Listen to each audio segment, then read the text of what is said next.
Good morning, everyone. We are coming to you live via Facebook streaming, via YouTube streaming, and also via Skype online. Each one of you is welcome to this live streaming. Going within stages of human evolution. The series, the Heart Sutra, will soon come to an end. We are in the final stages, final few sutras.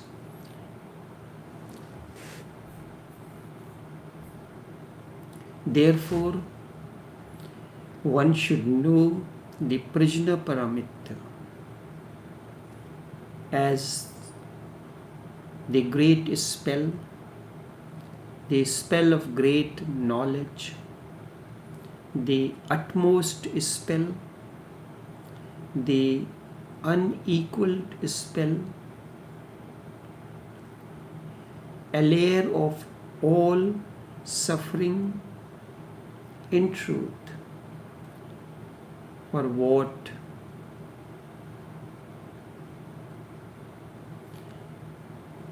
could go wrong?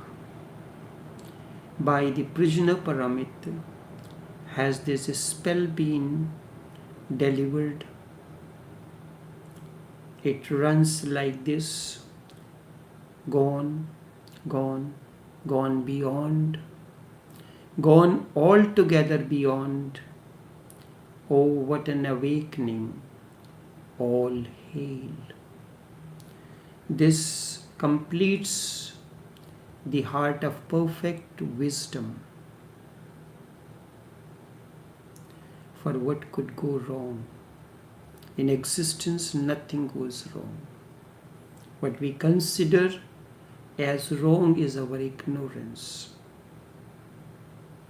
When you stumble on a stone, it may be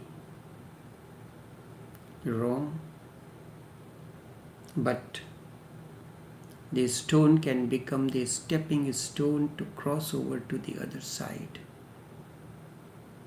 Such is the nature of the problems when they come in our lives. For what could go wrong? By the Prajna Paramita has this spell been delivered. It runs like this: gone, gone, gone beyond, gone altogether beyond. Oh, what an awakening! All hail. This complements the heart of perfect wisdom, the theory of human evolution. This is based on the French philosopher Teilhard de Chardin. He divides human evolution in 4 stages. He was a Christian, a philosopher who has divided the human evolution in 4 different stages. Teilhard de Chardin. The first name was Pierre Teilhard de Chardin.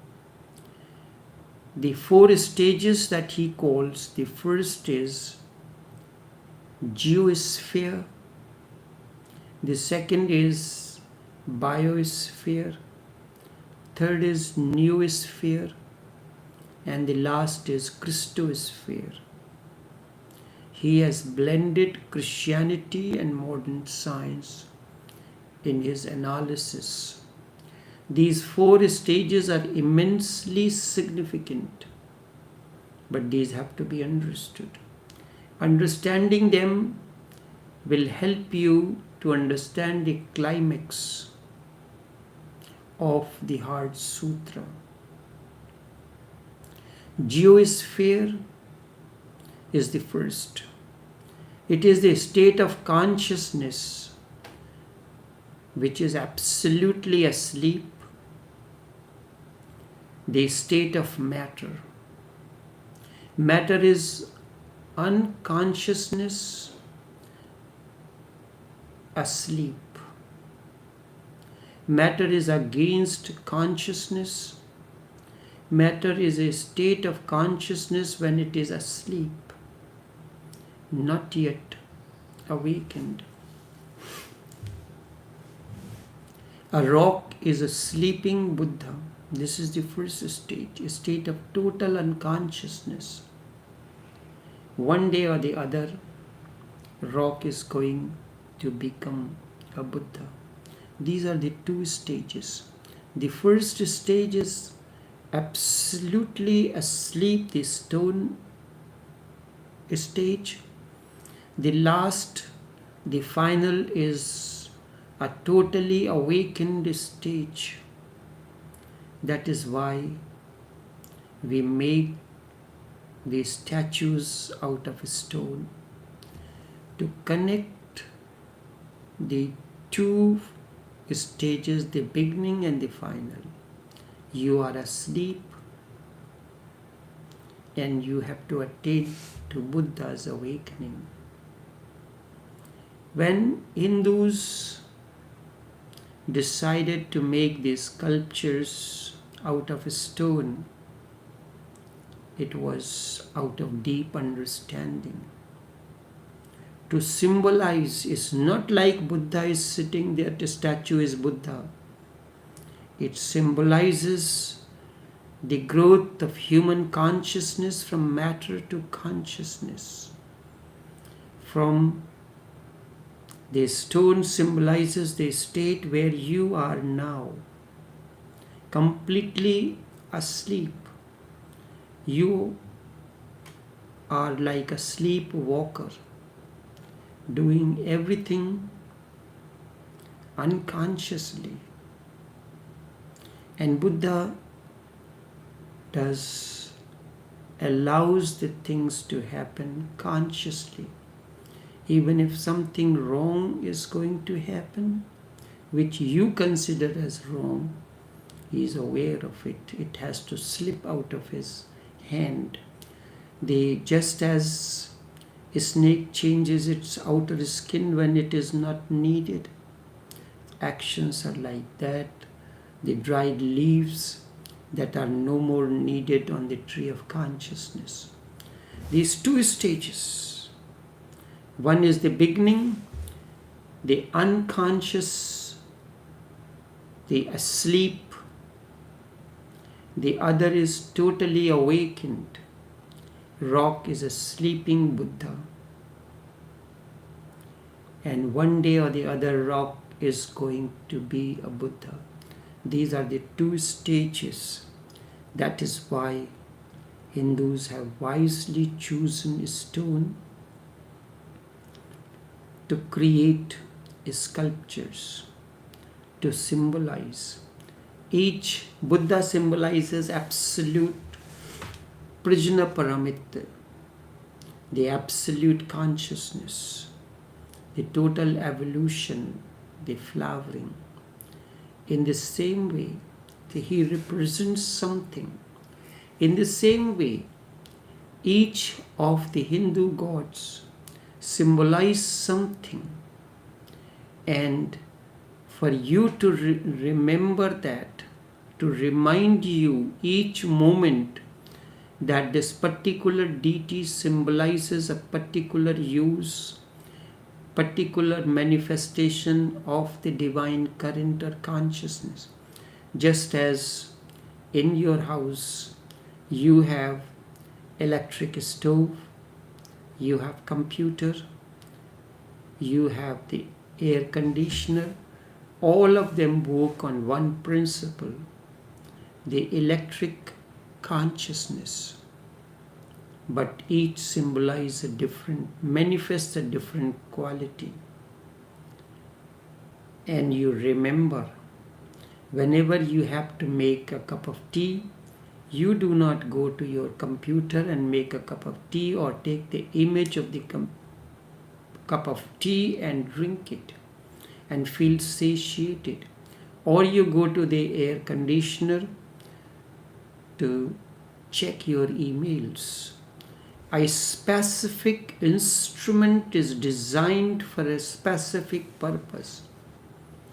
In the same way, the spiritual scientists designed a particular divine instrument as Ganesh, Shiva, Lakshmi, or whatsoever name you may call. These are divine instruments performing a particular function and helps you in your day-to-day functioning. You need a stove to make a cup of tea.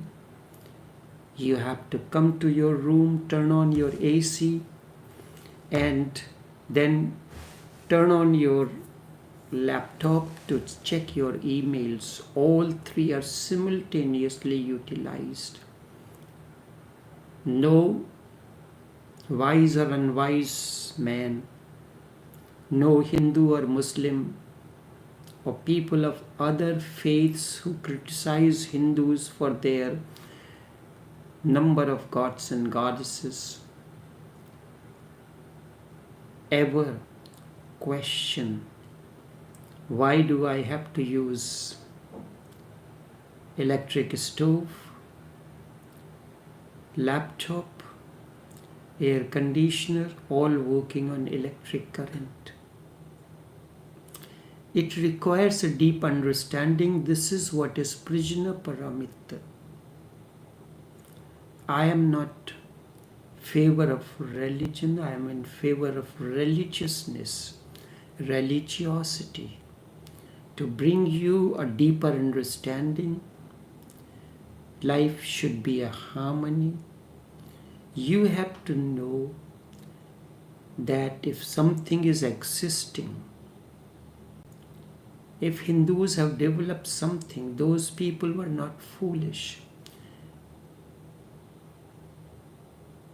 And the purpose was, when you close your eyes, you begin with open eyes, sitting in meditation in front of your idol, statue. When you close your eyes, the idol disappears. When you sit in front of the master, as long as your eyes are open, you can see the master is a movable image. The moment your eyes are closed, the movable image moves away. You enter into the stage into a different stage when form becomes formless.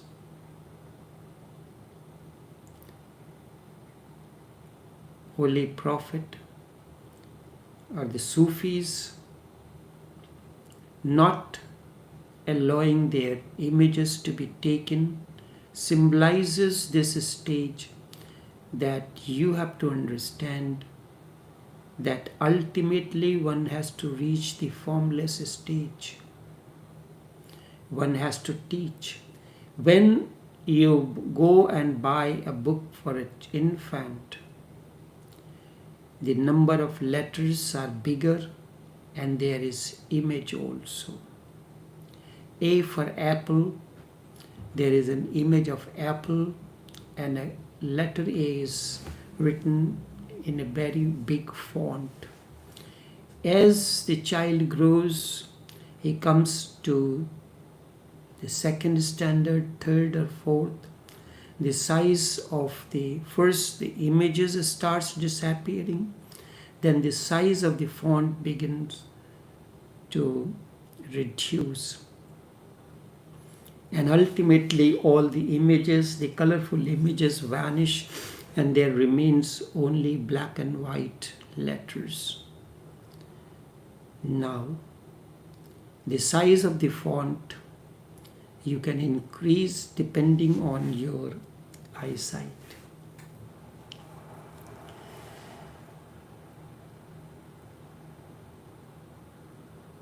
Pierre Teilhard talks about the human evolution, the 4 stages. The first is geosphere. It is a state of absolutely a sleep consciousness, a state of matter. A rock is a sleeping Buddha, and one day or the other rock is going to become a Buddha. It may take millions of years. That does not matter. The difference will be only of time, and time does not matter much in this eternity. That is why in the East we have been making statues out of stone that is very symbolic, highest wisdom, exhibition of highest wisdom. A rock in the statue, rock and Buddha are bridged through a stone statue. A stone statue is the bridge that connects the unconsciousness of the rock or unconsciousness of the matter and the absolute consciousness of an awakened one. Rock is the lowest and Buddha is the highest. Stone statues connect the lowest to the highest. They say even in a stone is hidden a Buddha. That is what Michelangelo has told the person. I have narrated this story many a times. He used to spend his time by a shop. At the back of that there was a big piece of marble. And the shopkeeper found that piece of marble of no use, just a nuisance. He decided to discard it. Many times when Michelangelo was at the shop, he will go at the back and keep on watching the marble stone for hours as if he's searching something in it.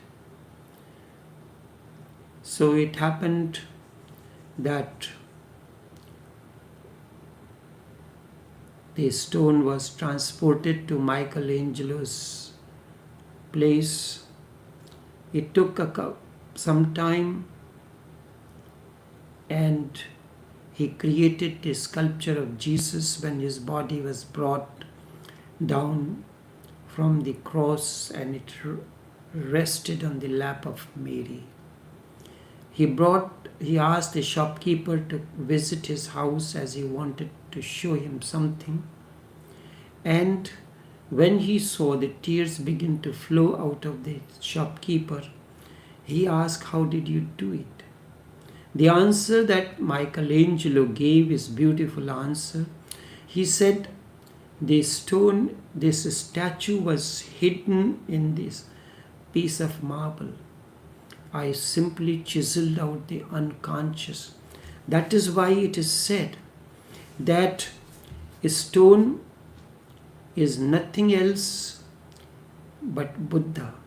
Even in a stone, Buddha is hidden, but you cannot see because of the unwanted, unnecessary stone hiding that manifestation.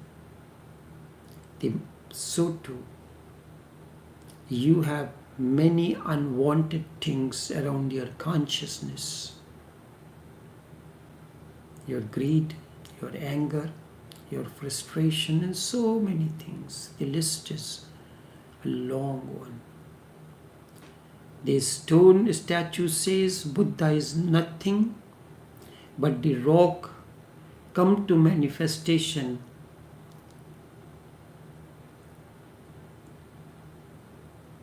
The rock has expressed its total potentiality. That's why it has become a Buddha. The moment you explore your total potentiality, you are awakened. The moment a seed expresses its total potentiality hidden deep within its womb, It bursts open and comes out in the form of seedling. Slowly and slowly, in the process of growth, becomes a tree, a plant that bears many buds and flowers. This is the first stage. It is matter, it is unconsciousness, it is asleep, it is pre-life. In this stage, there is no freedom. A stone has no freedom. Because freedom enters through consciousness. In this state, there is only cause and effect. The law is absolute. Not even an accident is possible. Freedom is not known. Freedom enters in you as the shadow of consciousness. The more conscious you are, the more free you are. Hence, Buddha is called Mukt, free. And that is freedom. Utterly free. The rock is utterly in bondage, fettered from everywhere, from all sides. There is no longer any chain or any bondage, any imprisonment, no walls. Buddha is on the wings. No walls, no boundaries, no fetters around Buddha. He has no borders to his being. His being as vast as existence, as vast as the sky. He is one with the whole. But in the world of geosphere, cause and effect is the only Dham, the word that Buddha used, the only law, the only Tao. Science is still confined to this state of news, to this geosphere, because it still goes on thinking in terms of cause and effect. Science thinks in terms of cause and effect. That is why it is still in the geosphere stage. Modern science is very rudimentary science, very primitive, because it cannot conceive of anything more than matter. Its conception is really limited. Hence, it is creating more and more misery than it solves. Its vision is finite. Vision is tiny, small, that it cannot reconcile itself with the totality of the existence. Science is still in its bondage. It has not grown the wings. It will get wings only when it starts moving beyond the cause and effect stage. Yes, little sparks are there. Nuclear scientist, nuclear physicist is entering into the world which is beyond cause and effect, crossing the boundary. Hence, the principle of uncertainty is arising with great force. Cause and effect is the primitive principle of certainty. You do this, this is bound to happen. When atom was broken and Einstein said, this is how it it's there. Sometimes it acts as a straight line, sometimes the two stages, as a liquid as well as solid. This is how it does. I am just telling you. It waves. Cause and effect is the principle of certainty. You do this and it is bound to happen. You heat the water at 100 degrees Celsius, the water evaporates. This is cause and effect. Water has no freedom. It cannot say that today I am not going in, I am not in a mood to evaporate. I simply say no, water does not have that freedom. It is cause and effect. No, it cannot say, it cannot resist, it cannot fight against the law. It is a very law abiding, very obedient. Some other day, when the water is feeling happy, it cannot say, you need not bother too much. You need not light the stove. If the gas is finished or the electricity is not there, the water does not say, you do not have to worry. I am in a very happy mood, I will evaporate. I am going to oblige. No, that is not possible. The old physicist, the old scientist has no glimpse about the principle of uncertainty. The principle of uncertainty means principle of freedom. Now little glimpses are happening. Now they are not so certain as they used to be in the past. Now they see that at the deepest, in the matter too, there is a certain quality of freedom. It is very difficult to say whether electron is a particle or wave. Very difficult to say that electron is a particle or a wave. It behaves both ways. Sometimes this way, other times the other way. That's why Albert Einstein say, I do not know. Sometimes it acts as a particle, next time it waves. This is quantum.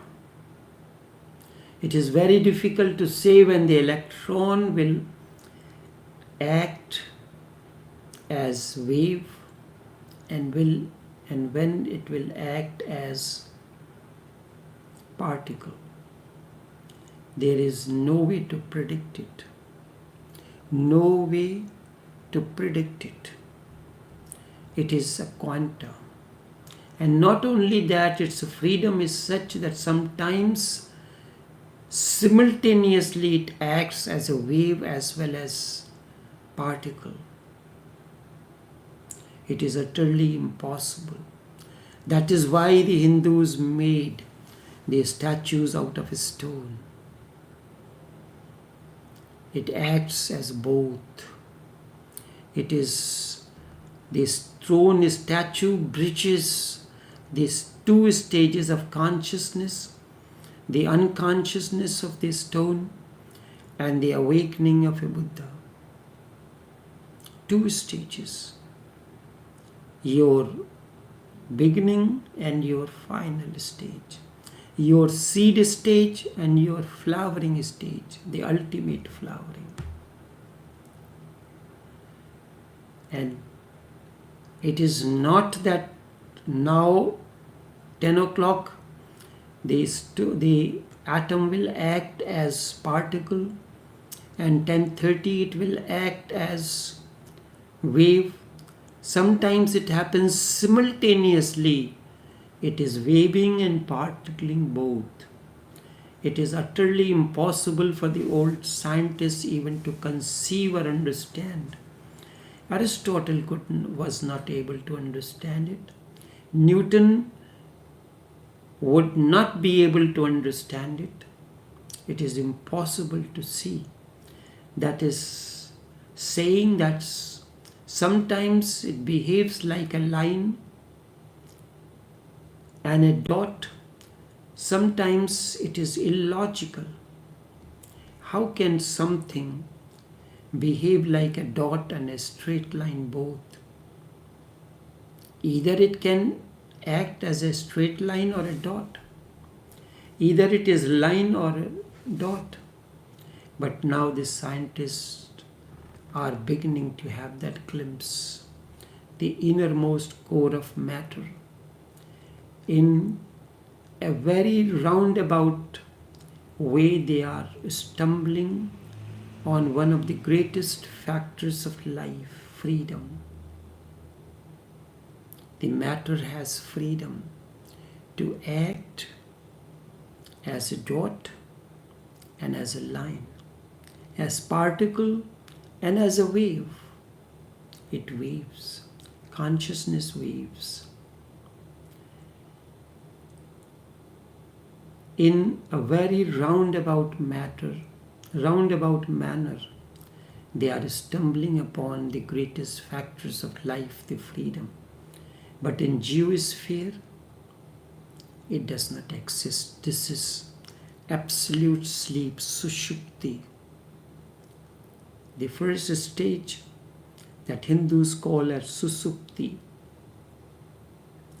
The word susupti means absolute sleep, not even the dream stirs it at all. The rocks are not even dreaming.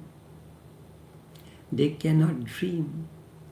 To dream, there has to be a little conscious. The rock simply is there. It has no personality, no soul. At least not in actuality. It cannot even dream. Its sleep cannot be disturbed day and night, year in and year out. It goes on sleeping for millennia. It has slept, and for millennia it will sleep. Not even a dream disturbs it. Even in yoga, we divide consciousness into 4 stages. I am taking it from different angles. The Hindu way, this is based on the French philosopher Pierre Teilhard de Chardin. The 4 stages: geosphere, biosphere, noosphere, and Christosphere. Yoga has divided consciousness into 4 stages. They are relevant, very relevant to de Chardin's division. First is susupti, deep sleep. Geosphere corresponds to that.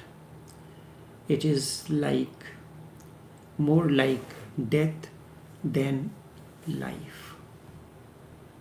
That is why matter appears to be dead. It is not. Now, these stones that has got transformed over the period of time into precious stones. Their hidden energy field is being used for healing through scientific devices. The vibrations of the stone can be transferred into the water, and it can be used for healing. German technology has developed this electronic acupuncture stage. Electronic acupuncture state. Through the scientific device, the vibration encompassed in a stone, be it amethyst, be it diamond or any other, into the water, and that water is used as healing. This is the advancement of the science being there. Geosphere corresponds to the first stage according to yoga. Susupti is more like dead than life. That is why matter appears to be dead, but it is not. It is waiting for its life to grow into its womb. It is like the seed. Seed appears to be dead. It is waiting for the right moment to explode into life. Seed waits for the right moment to explode into life. But right now it is dead. There is no mind. Remember, in the last stage also there is no mind. A Buddha is a state of no mind. And the rock is in a state of no mind, but rock is asleep. Buddha is totally awakened. Awakened to his state of no mind. Hence the significance of a stone statue is there. Rock is asleep, no mind. Buddha is awakened, no mind. Both are no mind. But one is asleep in his no mind state, and the other is awakened in his no mind state, and a stone statue bridges these two stages. That's why stone statues are very significant. They are not just foolishness. To destroy these is a work of a very immature mind, ignorant mind. Buddha is in a state of no mind. That means Buddha has gone beyond the mind, and the rock means it is below the mind. That's why when we use the brain waves, there are certain stages which is below the mind and vice versa. Buddha means his no mind is beyond the mind. There is a similarity. Just as there is similarity between child and saint, child is unconsciously innocent and saint is consciously innocent. Child is below mind, and a saint, an awakened one, is beyond mind. Rock has to grow through all the turmoil of life the Buddha has passed through. In order for your inward journey, you have to go through all the turmoil that life brings in on a moment-to-moment basis. I say turmoil that life brings into your life on a moment-to-moment basis. And when you wave through this without drowning even for a single moment, there may be moments when you, for a certain period of time, you have drowned. Then all of a sudden you spring forth, you come out on the surface. Then a stage comes when even that hardest turmoil does not disturb you. You continue to move forward. The rock has to, as a rock, you have to go through all the turmoil of life. Never run away from these. He has gone through, and that is the meaning. He has gone and gone and gone beyond. Gate gate paragate. Gone beyond. Gate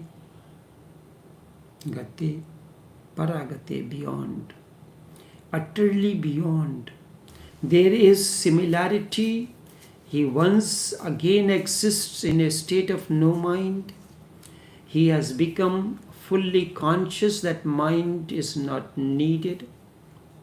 The rock is so unconscious that the mind cannot exist. In rock, the mind does not exist because rock is unconscious and it feels it doesn't need the mind. Buddha is so conscious in light that it knows the mind is not needed.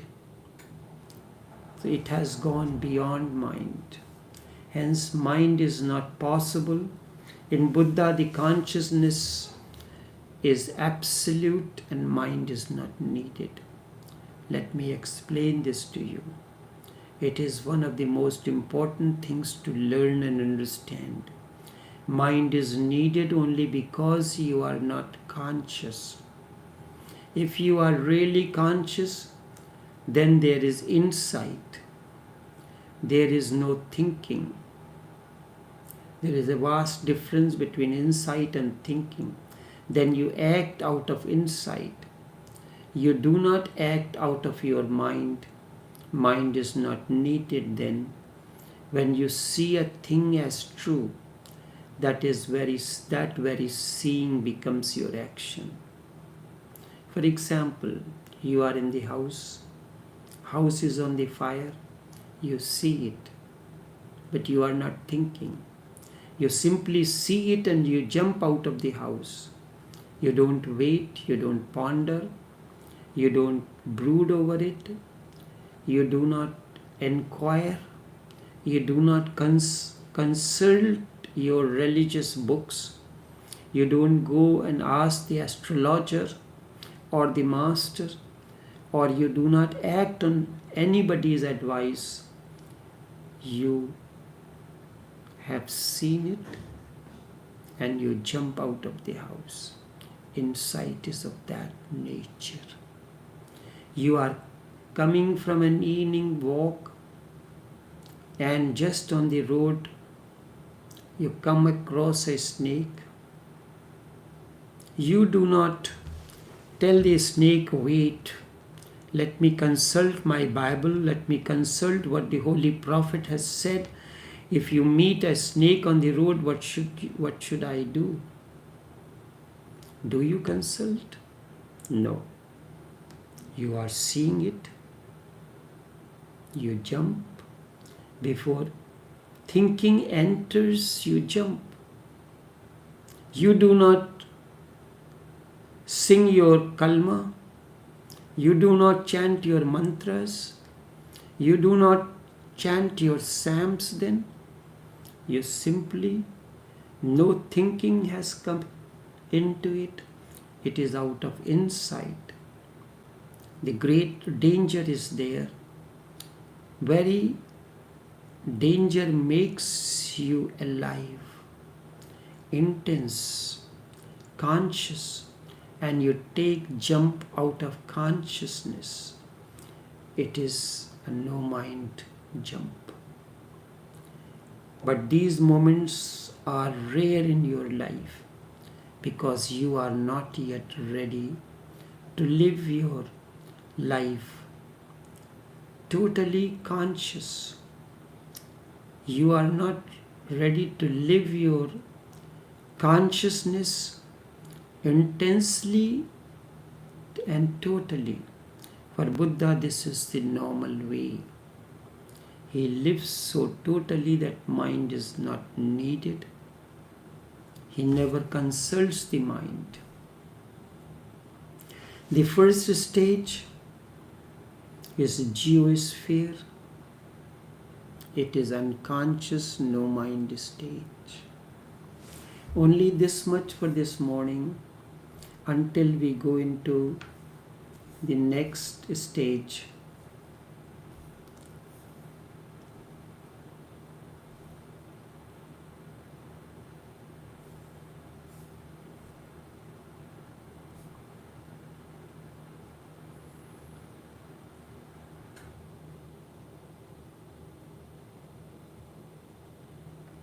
Take care and do have a pleasant day.